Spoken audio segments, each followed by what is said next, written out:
Hello my CUT aspirants, कैसे हैं आप सभी लोग। आप लोग बेसब्री से इंतजार कर रहे थे पॉलिटिकल साइंस का सिलेबस क्या है। भाई पॉलिटिकल साइंस की हम तैयारी किस प्रकार से करेंगे, तो आज की इस वीडियो में आपकी इन दोनों ही समस्याओं का समाधान हो जाएगा। तो स्टूडेंट्स आप देख सकते हैं आज की इस वीडियो का हमारा जो थंबनेल है वो है complete syllabus and preparation strategy, यानी कि आपका सिलेबस क्या है और आप अपने सीयूटी के एग्ज़ाम की तैयारी किस प्रकार से करेंगे। क्योंकि 2025 सीयूटी के एग्ज़ाम के लिए लाखों स्टूडेंट्स वेट कर रहे हैं। पिछली बार भी लगभग 15 लाख से ज़्यादा स्टूडेंट्स इस एग्ज़ाम में बैठे थे। आप सभी बहुत ही ज़्यादा अच्छी यूनिवर्सिटीज़ में जाकर के अपना ग्रेजुएशन कंप्लीट करना चाहते हैं, जिससे कि आप अपने भविष्य के सपनों को साकार कर सकें, जिससे कि आप एक अच्छे करियर को चुन सकें। तो स्टूडेंट्स आज हम इसी मुद्दे पर चर्चा करने वाले हैं।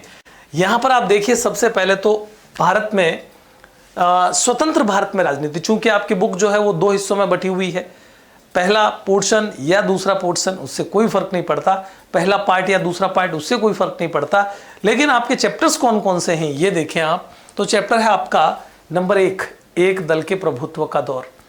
जनरली एनसीईआरटी की बुक के अंदर राष्ट्र निर्माण की चुनौतियां पहला चैप्टर होता है, लेकिन सीयूईटी ने उसको 2 नंबर चैप्टर बना दिया। 1 नंबर चैप्टर पर रखा है एक दल के प्रभुत्व के दौर को, नंबर 2 पर है राष्ट्र निर्माण की चुनौतियां, नंबर 3 पर है नियोजित विकास की राजनीति, नंबर 4 पर है भारत के विदेश संबंध, नंबर 5 पर है कांग्रेस प्रणाली चुनौतियां और पुनर्स्थापना, नंबर 6 चैप्टर है संवैधानिक व्यवस्था का संकट, नंबर 7 चैप्टर है क्षेत्रीय आकांक्षाएं और संघर्ष, 8 नंबर चैप्टर पे है नए सामाजिक आंदोलन का उदय और 9 नंबर चैप्टर है लोकतांत्रिक उभार और गठबंधन की राजनीति। फाइनली हालिया मुद्दे और चुनौतियां, तो ये 10 चैप्टर्स हैं जिसमें स्वतंत्र भारत के बाद की संपूर्ण राजनीति को यहाँ पर आपको दर्शाना होगा। ठीक इसी तरह से आप यहाँ पर देखेंगे समकालीन विश्व राजनीति। इस बुक के अंदर सबसे पहला चैप्टर कौन सा है, तो वो है विश्व राजनीति में शीत युद्ध का दौर, कोल्ड वॉर एरा।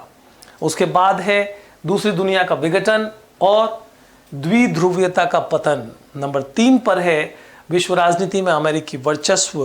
नंबर 4 पर है आर्थिक व राजनीतिक सत्ता के वैकल्पिक केंद्र।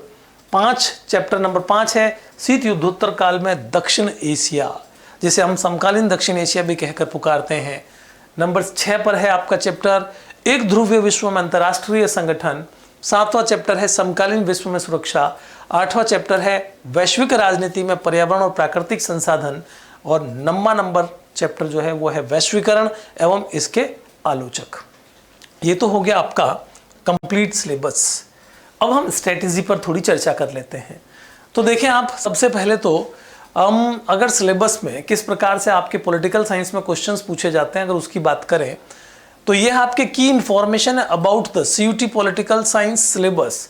फर्स्ट ऑफ ऑल आप देखेंगे there will be a question paper with 50 questions and students need to answer only 40 of these questions.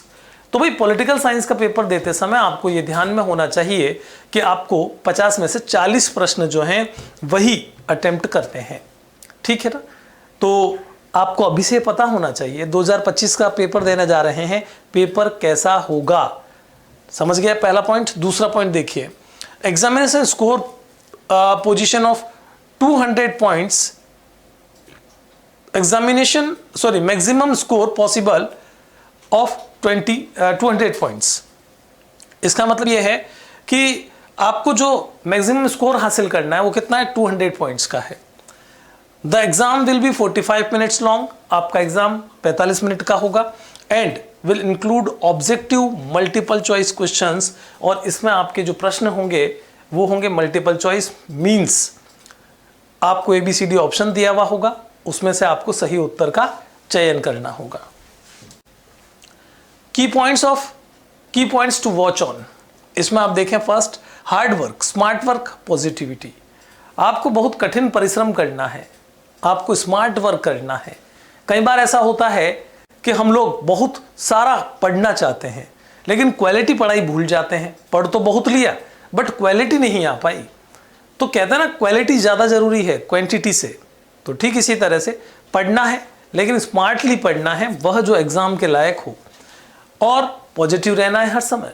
कई बार ऐसा होता है कि हम पॉजिटिविटी नहीं रखते हैं तो हताश हो जाते हैं, निराश हो जाते हैं।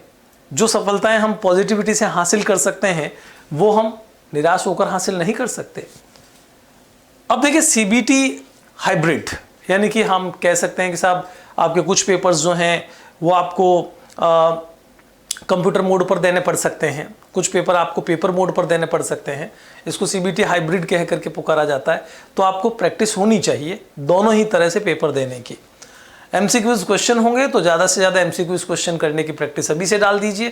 कहते हैं ना कि अगर आप समय के अनुसार जितने क्वेश्चंस करने हैं उतनी प्रैक्टिस डेली अपने रूटीन में रखें, तो जब आप क्वेश्चन कर रहे होंगे या जब आप पेपर दे रहे होंगे तो आपको टाइम को लेकर के कोई इशू नहीं आएगा। पीवाईक्यूज, पिछले साल के पेपर उठाइए, उनको देखिए, जिससे आपको मौका मिलेगा प्रैक्टिस करने का, साहब किस प्रकार का पेपर एग्जाम में आ रहा है। फिर आप देखें रिमाइंड ऑल द फैक्ट्स, जितने भी फैक्ट्स आते हैं आपके पॉलिटिकल साइंस के अंदर आप उनको याद कीजिए, बहुत ज़रूरी है। वो ज़्यादातर आपके नंबर्स जो होते हैं या ज़्यादातर जो क्वेश्चंस आते हैं वो उन्हीं के रिगार्डिंग या उन्हीं से रिलेटेड आते हैं।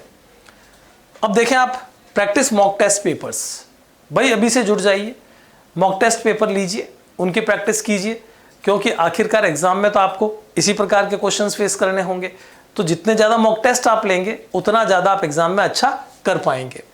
Time management according to variation of questions, भाई प्रश्नों के लिए भिन्न भिन्न प्रकार होते हैं, तो आपको टाइम मैनेजमेंट करना आना चाहिए। कई बार ऐसा होता है कि आसान क्वेश्चन के लिए आप ज़्यादा टाइम दे देते हैं और आपके पास थोड़ा सोचने के लिए जब समय चाहिए होता है तो वहाँ नहीं दे पाते हैं। कैसे प्रश्न को किस प्रकार से अटेंड करना है ये आपको पता होना चाहिए। जैसे आप देखते हैं डायरेक्ट आंसर्स आते हैं कुछ क्वेश्चंस के अंदर, तो सीधा देखा कि ABCD, डायरेक्ट आपने वहां पर उत्तर दे दिया। जैसे मान लीजिए क्वेश्चन पूछा गया आपसे कि दो ध्रुवीयता का अंत किस वर्ष माना जाता है, 1990, 91, 92, 93, चार ऑप्शन थे, आपने 1991 डायरेक्ट कर दिया क्योंकि सीधा उत्तर था वो। तो दो ध्रुवीयता का अंत सोवियत संघ के पतन के साथ ही माना जाता है, जो कि आपका 25 दिसंबर 1991 है। तो सीधा उत्तर। दूसरा आप देखें कि मैच द फॉलोइंग, आपको कुछ क्वेश्चंस में मैच करना होता है, यानी कि ABCD चार ऑप्शन के सामने आपके जो ऑप्शंस दिए हुए होते हैं किसके साथ वो मैच हो रहा है उसमें सोचना पड़ सकता है। फिर आप देखें केस स्टडी बेस्ड क्वेश्चन, ये काफ़ी सोचने वाले प्रश्न होते हैं, जहाँ पर आपको एक पैरा दिया हुआ होता है, नीचे कुछ क्वेश्चंस दिए हुए होते हैं, उस पैरे में उसका उत्तर डायरेक्ट नहीं होगा लेकिन उसी से रिलेटेड क्वेश्चन होगा, इसको कहते हैं केस स्टडी बेस्ड क्वेश्चन। एक आता है एजर्सन एंड रीजन, जिसके अंदर आपको कथन और कारण के प्रश्न देखने होते हैं, वहाँ पर भी बहुत ध्यान देने की ज़रूरत होती है। फिर आप देखते हैं क्रोनोलॉजिकल ऑर्डर, जिसके अंदर आपको समय निर्धारित करना होता है किसी भी घटना का, वहाँ पर भी टाइम देने की ज़रूरत पड़ती है। तो ये जितने भी प्रकार के प्रश्न हैं उन सभी के बारे में आपको जानकारी होनी चाहिए। जब आप एग्ज़ाम देने बैठते हैं तो आपको कुछ बातों का ध्यान रखना चाहिए। एग्जाम्पल के तौर पर keep calm and carry on, शांत रहिए, काम करते जाइए। रीड द क्वेश्चंस केयरफुली, प्रश्नों को ध्यानपूर्वक पढ़िए। Don't get stuck on one question, एक ही क्वेश्चन पर मत रुक जाइए। कई बार होता है क्वेश्चन का आंसर नहीं आ रहा है, अटक गए, सोच रहे हैं, समय खाली जा रहा है, जबकि टाइम आपके लिए बड़ा कीमती होता है उस समय। तो आपको रुकना नहीं है, नहीं आ रहा है छोड़ दीजिए, अगले प्रश्न की तरफ चले जाइए, उस पर बाद में भी विचार कर सकते हैं आप। Try to attempt all the questions, सभी प्रश्नों को अटेम्प्ट करने की कोशिश करनी है, क्योंकि अगर हम समय सही नहीं बंटवारा कर पाए तो हो सकता है कि हमारा समय निकल जाए, कुछ क्वेश्चन को हम टच भी ना कर पाए, वो आपके लिए बहुत ज़्यादा नुकसानदायक हो सकता है। There will be negative marking, in questions में आपके नेगेटिव मार्किंग होती है, तो गलत भी नहीं करना, इस बात का भी आपको ध्यान रखना है। तो ये थी वो स्ट्रैटेजी जिसका आप अगर जिसको फॉलो करते हैं निश्चित रूप से आप अपने 2025 के एग्ज़ाम को क्लियर कर पाएंगे और ज़्यादा से ज़्यादा अच्छे अंक हासिल कर पाएंगे। Thank you students.